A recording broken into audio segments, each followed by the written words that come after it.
Boa noite, meus irmãos. Que Jesus esteja conosco neste dia.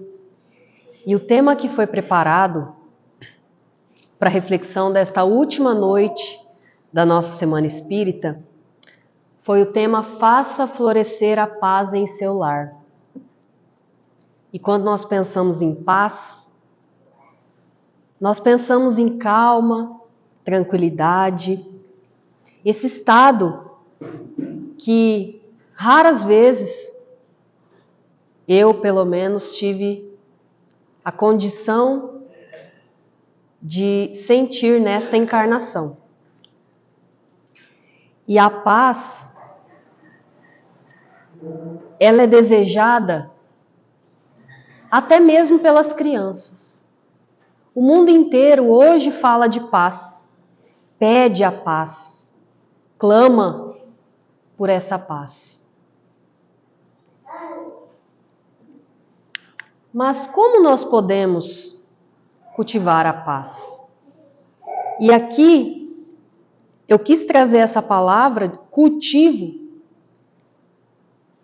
para a gente fazer uma relação bem próxima com a agricultura, por exemplo.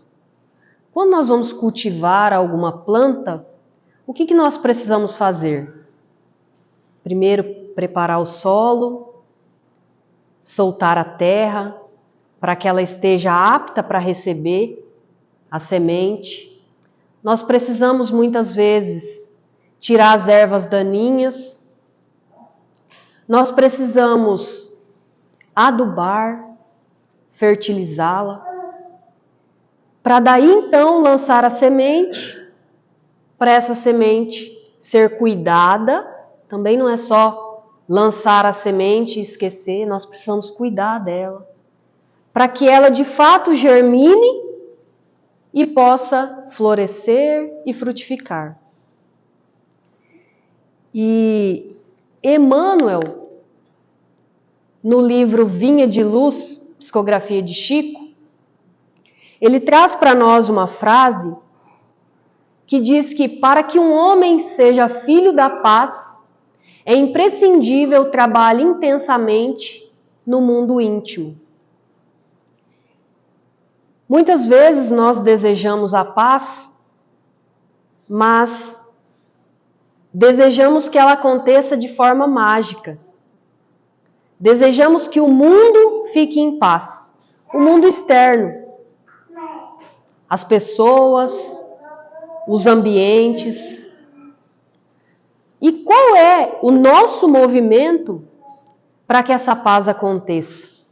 Em que momento nós, assim como eu fiz a relação do cultivo, em que momento nós vamos preparar o nosso terreno íntimo para receber a semente da paz?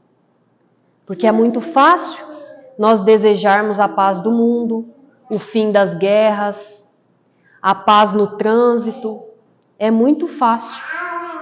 Mas em que momento nós fazemos esse movimento de preparar esse nosso terreno para receber? Se nós formos analisar as leis universais, nada cresce se nós não despendermos essa energia. Nada floresce, nada frutifica, se a gente não cuidar com carinho, com atenção. Então é necessário ter esse cuidado.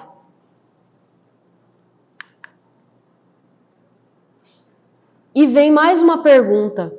Será que nós realmente estamos preparados e temos feito investimento efetivo para conquistar a paz? Percebam que aqui essa palavra investimento é esse movimento de entrega, de desejar algo. Então, quando eu invisto em alguma coisa, eu ofereço os meus recursos para que aquele investimento ele se multiplique.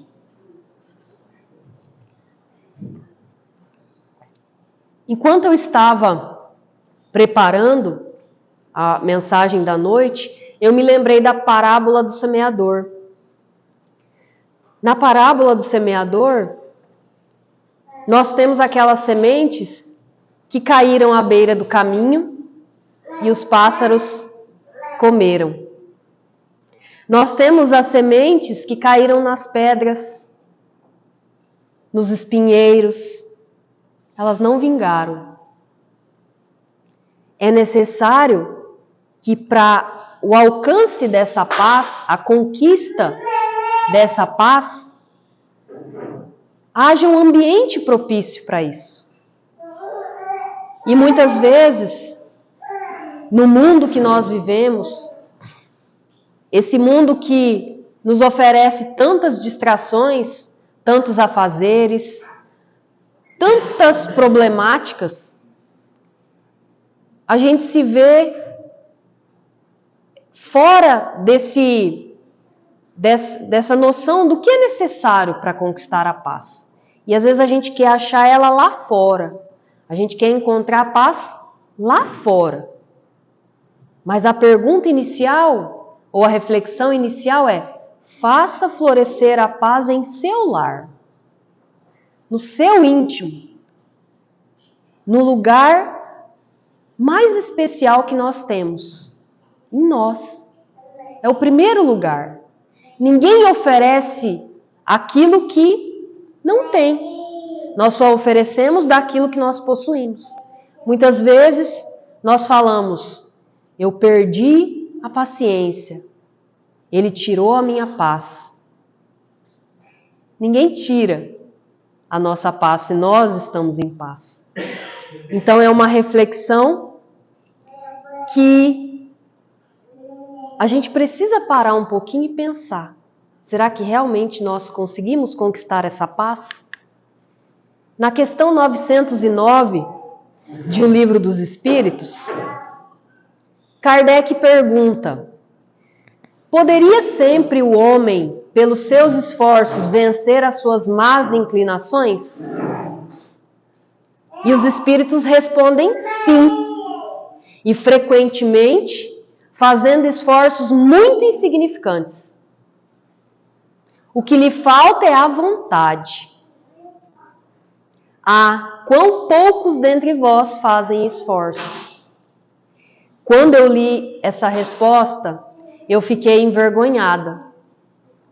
Porque aqui ele fala sobre esforços muito insignificantes. Jesus não espera que nós vamos lá e acabamos com a guerra. Ele não espera tanto de nós assim. Ele espera esforços insignificantes, muito simples, singelos.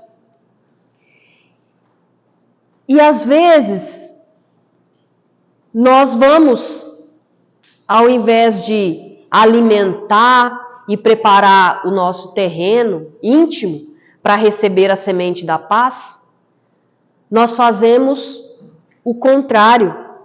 E Emmanuel nos diz que nós estamos no sentido contrário da paz.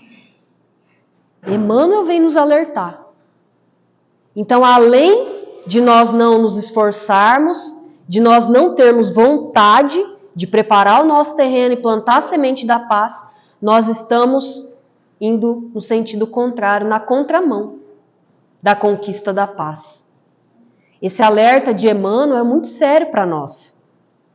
Porque muitas vezes nós queremos a paz, mas nós alimentamos a nossa aflição. Eu vou dar um exemplo bem atual. Nós estamos passando por um momento que o ambiente externo, a gente não consegue respirar. A gente está num momento em que a gente não consegue enxergar muito longe, de tanta fumaça, de tanta queimada. Mas se a gente for ficar aflito pelo momento, a gente vai resolver alguma coisa?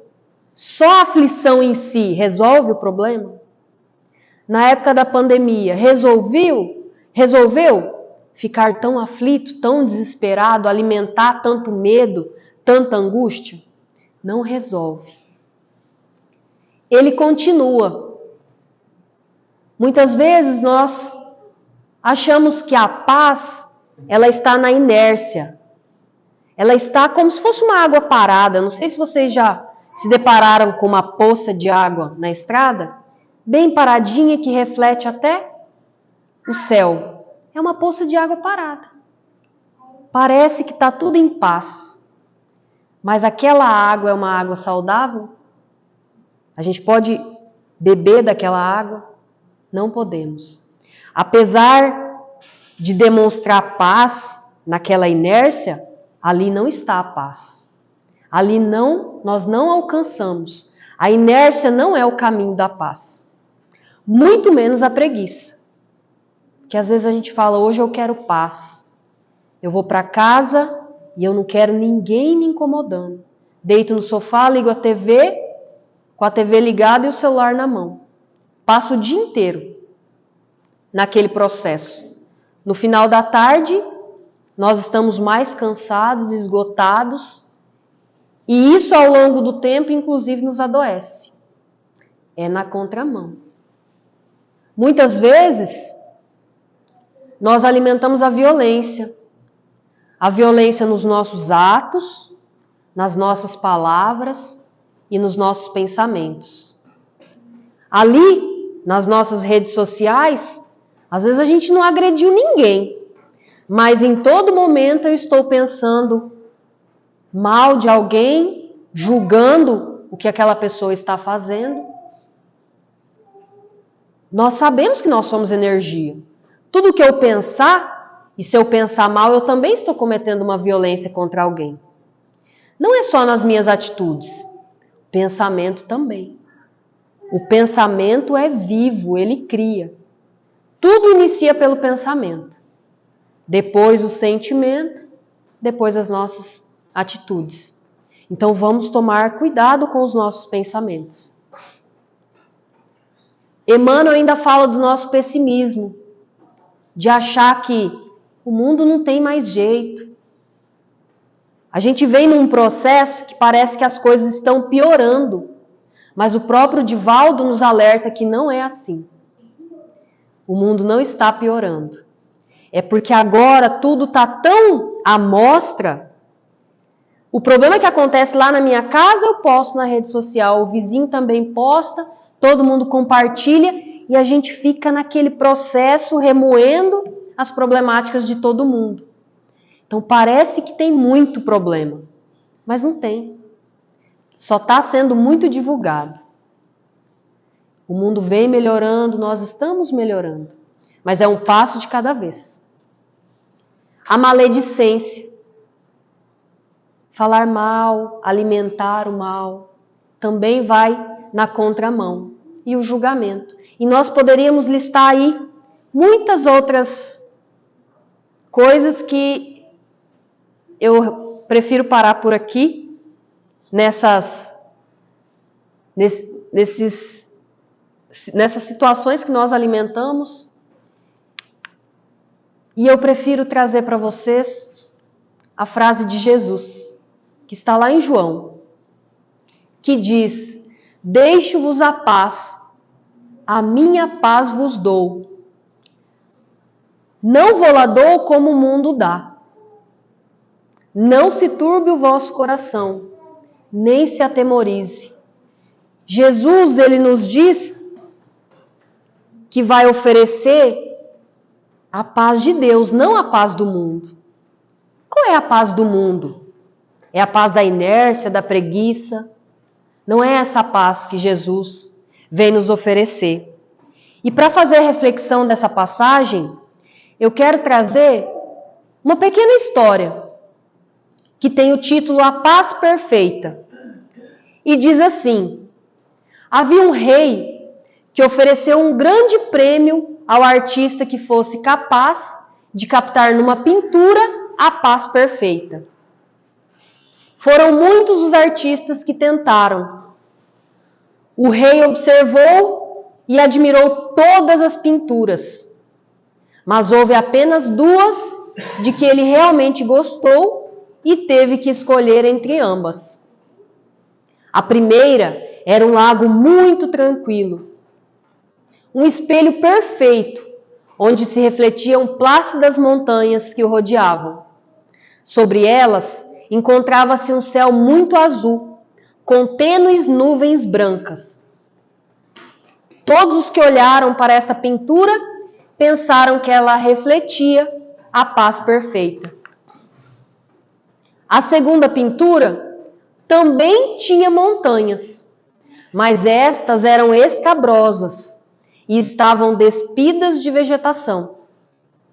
Sobre elas havia um céu tempestuoso, do qual se precipitava um forte aguaceiro com faíscas e trovões. Tudo isto se revelava nada pacífico. Mas quando o rei observou atentamente, reparou que atrás da cascata havia um arbusto crescendo de uma fenda na rocha. Neste arbusto encontrava-se um ninho. Ali, no meio do ruído da violenta camada de água, estava um passarinho placidamente sentado no seu ninho. Paz perfeita. Qual pensas que foi a pintura ganhadora? O rei escolheu a segunda. Mas por quê? O rei explicou: paz não significa estar num lugar sem ruídos, sem problemas, sem trabalho árduo ou sem dor.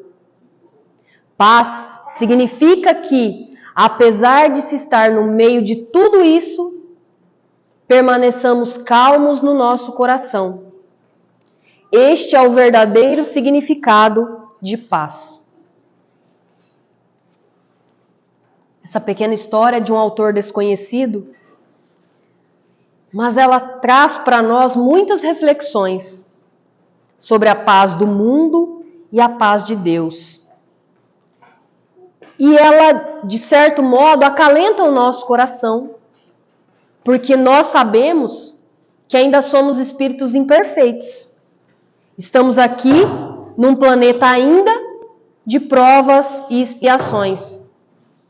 E nós não vamos conseguir vivenciar a paz de Deus, a paz completa, e sim uma paz relativa. E nesse planeta que nós estamos vivendo, de transição, que o seu Pedro falou muito bem na palestra de sexta-feira, nós vivenciamos processos muito dolorosos, situações que nos despertam muita angústia. E às vezes a gente acha que o barco está à deriva, que Jesus esqueceu de nós, mas ele não se esqueceu. E a paz, ela se encontra, mesmo no meio desse turbilhão, ela está ali. Ela está ali para quem conseguiu conquistar. E a paz do mundo, a paz que o mundo nos oferece, é uma paz um tanto complicada da gente conseguir.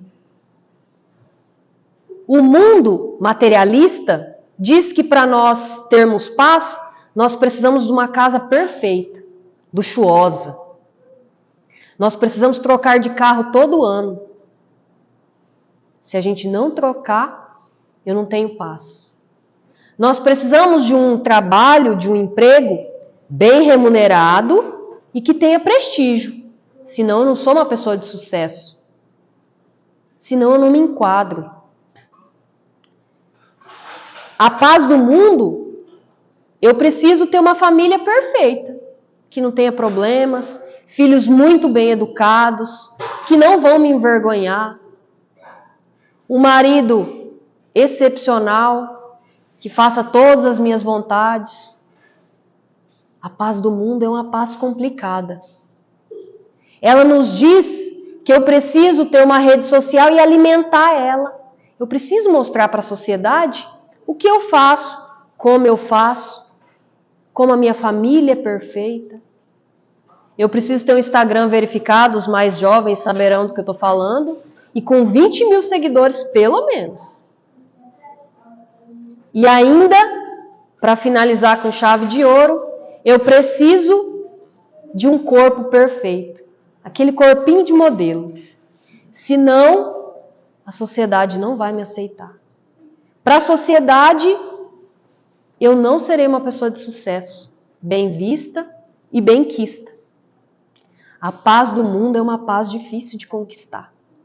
E por isso mesmo, por esse comércio que a sociedade nos diz que nós precisamos sempre dessas aquisições materiais, eu me inquieto. O ser humano se inquieta, porque nunca vai estar bom. Hoje eu compro um celular do ano, amanhã ele já não é do ano. O carro que há 2 anos atrás era o top já não é mais. O emprego está mudando de ano a ano. Hoje, o que está na mídia são os blogueiros. Então, é tudo muito complicado de conquistar. A paz do mundo é uma paz muito cara. Não é só cara de dinheiro.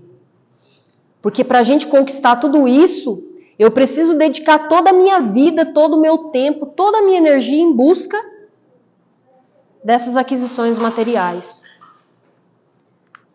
Mas e a paz de Deus?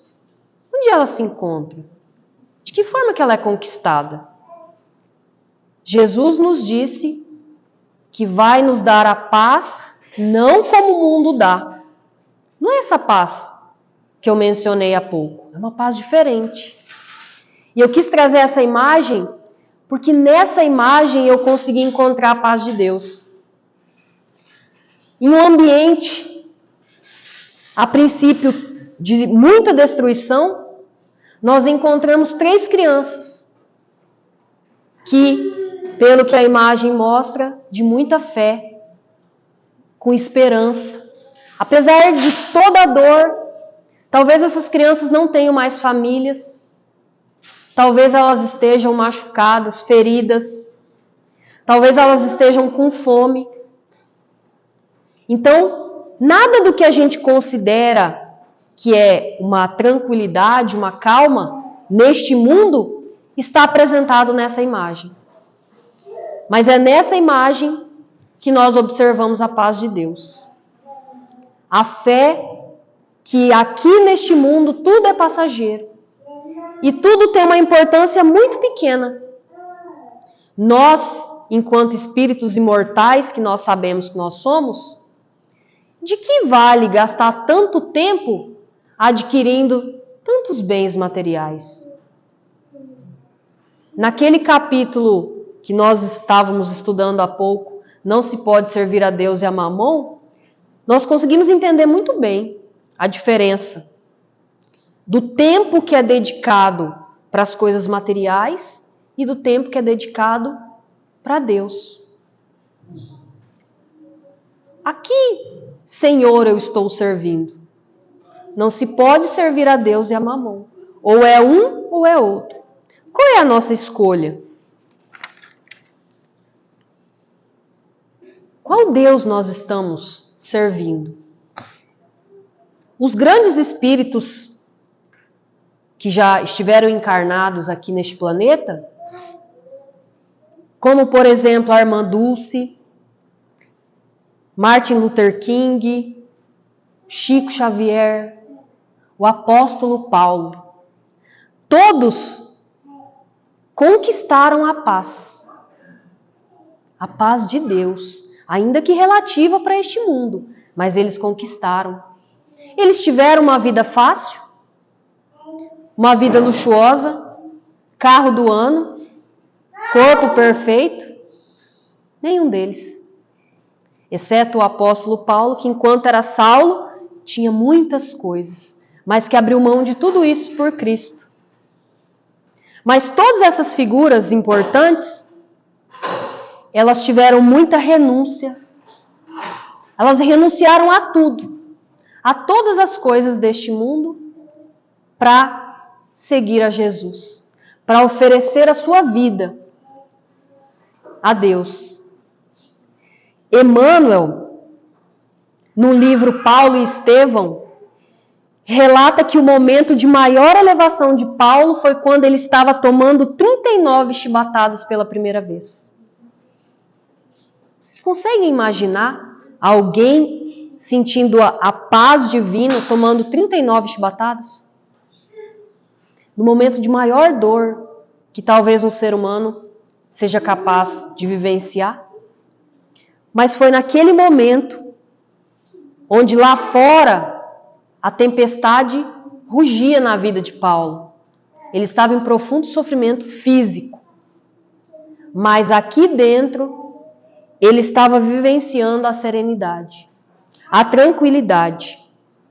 Essa é a paz de Deus. Essa é a paz que o Cristo vem nos dizer e nos oferecer. E eu gostaria de passar um pouquinho de um vídeo que vai mostrar para nós sobre um pouquinho da vivência de Paulo. O que ele passou e por que ele conseguiu conquistar a paz de Deus. É um vídeo bem curtinho, mas vale a pena nós prestarmos atenção no que ele traz para nós.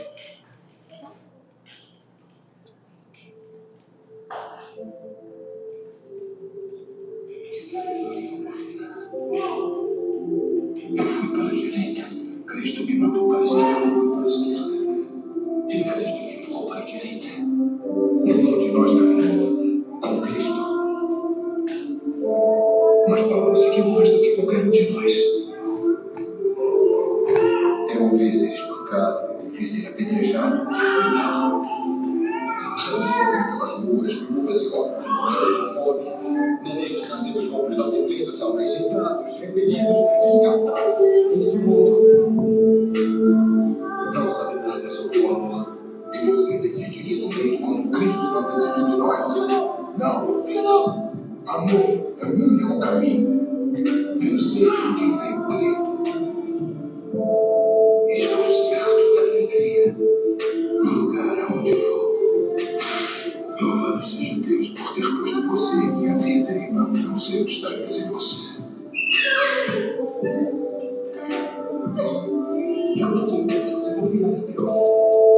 Você anda que seguir o Deus que está acima de qualquer outro, mas eu vejo diante de mim como um aposentado. Sua vida, um gramado de açoites e cenas sujas de prisão. Homens não morrem por algo de que duvidam. Eu me arrependo de muita coisa. Cometi muitos erros, mas tudo que eu fiz por Cristo.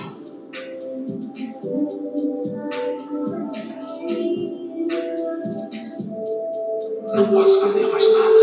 Como possível? Falei com outros médicos. Ninguém tem respostas. Minha filha está doente. Se eu orar pelo seu Cristo, seu Deus, ela será curada. O grego, Lucas, ele é um grande médico. Eu desafio os deuses levam cristão à minha casa.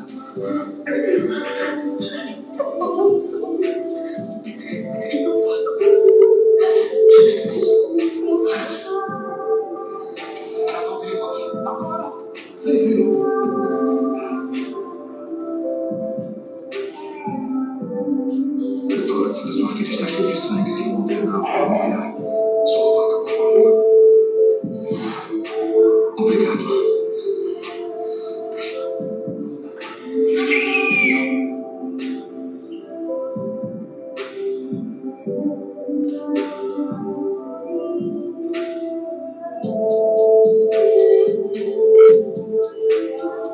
Graças a ele, a minha filha veio.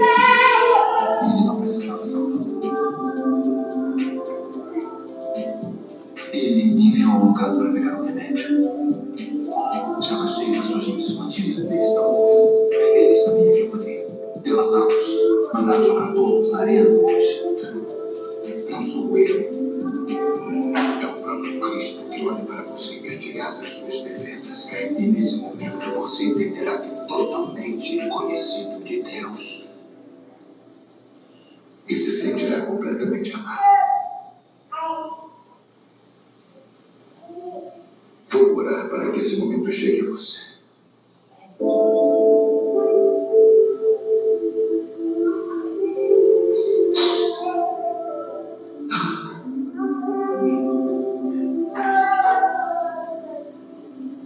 Imagine-se olhando para o vasto mar diante de você. Você se abaixa para a mão da água e traz um pouco de água até você. Imediatamente a água começa a escorrer pelos dedos até a mão estar vazia. Essa água é a vida do homem. Do nascimento à morte, ela está sempre escorrendo por nossas mãos até se ir. Junto com tudo aquilo que você tem apreço neste mundo. Porém, o reino de que falam,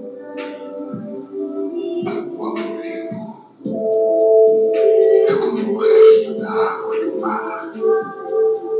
O homem vive por aquele punhado de água que escorre pelos dedos. Mas aqueles que seguem Jesus Cristo vivem para a expansão infinita de mar. Vamos nos reencontrar numa nova estrada, tenho certeza. Viver é Cristo.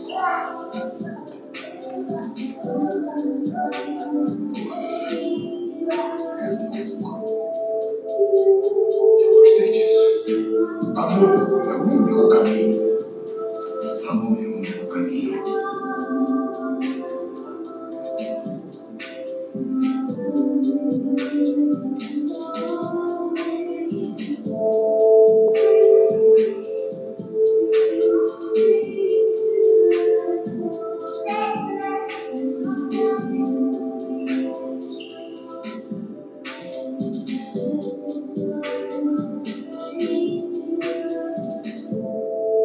Que a graça seja convosco.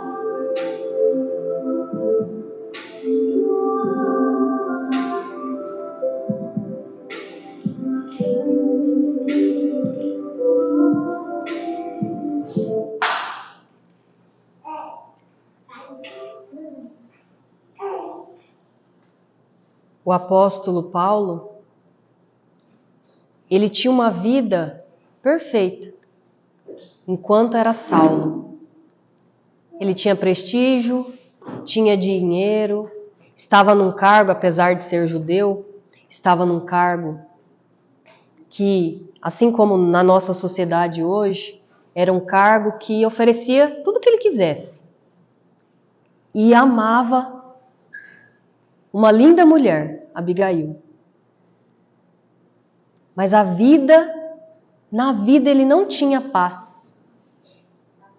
Ele não conseguia entender por que ele não tinha paz. Por que ele não era feliz. Apesar de ter tudo que o mundo podia oferecer para ele, ele não tinha paz. Ele não conseguia entender o motivo. Ao contrário daqueles que seguiam Jesus. Porque Paulo, ele defendia a lei de Moisés. E ele matava os cristãos. Ele matou muitos cristãos. Percebam que a morte dele foi bem parecida com a morte dos cristãos que ele mesmo autorizava. E quando Saulo encontrou Jesus na estrada de Damasco, a chave é como se fosse uma chave. A chave virou. E ele se abriu para Cristo. E ele abriu mão de tudo aquilo que ele tinha, que o mundo oferecia para ele, para seguir o Mestre, para levar a mensagem, o Evangelho. Porque antes ele tinha tudo que o mundo podia oferecer e não tinha paz. Quando ele entregou tudo que era do mundo para o mundo e se abriu para o Evangelho de Jesus, ali ele encontrou a paz. A paz que só o Cristo pode oferecer. Nesse vídeo tem muitas coisas que nós podemos fazer a reflexão. Mas a parte que eu quero trazer para a gente refletir nesse momento é o que ele fala sobre o mar. Nós temos o mar, e se a gente tentar pegar um punhado de água, a água vai escorrer da nossa mão. Essa é a nossa vida. Do nascimento à morte, está escorrendo pelas nossas mãos. Hoje, a maioria de nós vive por esse punhado de água que está escorrendo. Vai chegar um momento que não vai sobrar nada. E a gente dedica tempo, esforço e perde a paz, perde a paciência, apesar de saber que a gente não perde aquilo que não tem, mas a gente acha que tem e acha que perde. E a gente se desespera e muitas vezes entramos num processo de doença, de depressão, achando que é isso que é importante. Mas como disse Paulo, nós, espíritos imortais, precisamos viver pelo restante da água que está no mar, pelo reino de Deus. É lá que nós encontraremos a paz. Encontraremos a tranquilidade. E ainda que o mundo esteja atormentado, nós estaremos em paz. Como Paulo, que na hora da morte, como ele mesmo disse, viver é Cristo, morrer é lucro. E ele ainda falou uma frase: amor é o único caminho. É o único. A gente pode correr atrás de muitas coisas, de várias coisas. Amor é o único caminho. E eu gostaria de encerrar com a frase que está na oração de São Francisco. Eu sempre confundo. Na oração de São Francisco: Senhor, fazei-nos instrumentos de vossa paz. Que o príncipe da paz sempre esteja disponível, assim como ele está em todos os momentos. E que nós também estejamos disponíveis para ele. Vamos fazer a nossa prece de encerramento? Fechando os nossos olhos e elevando o nosso pensamento a Jesus, que está aqui de braços abertos, só esperando que nós tenhamos um pouquinho de vontade, que nós dediquemos um pouquinho do nosso esforço para nos melhorar, para domar as nossas más inclinações, retirar de nós todas as ervas daninhas que nos atrapalham e nos perturbam. E quando nós fizermos este movimento e começarmos a investir efetivamente, nós vamos encontrar a paz e vamos conquistar tantas virtudes quantas aquelas que Jesus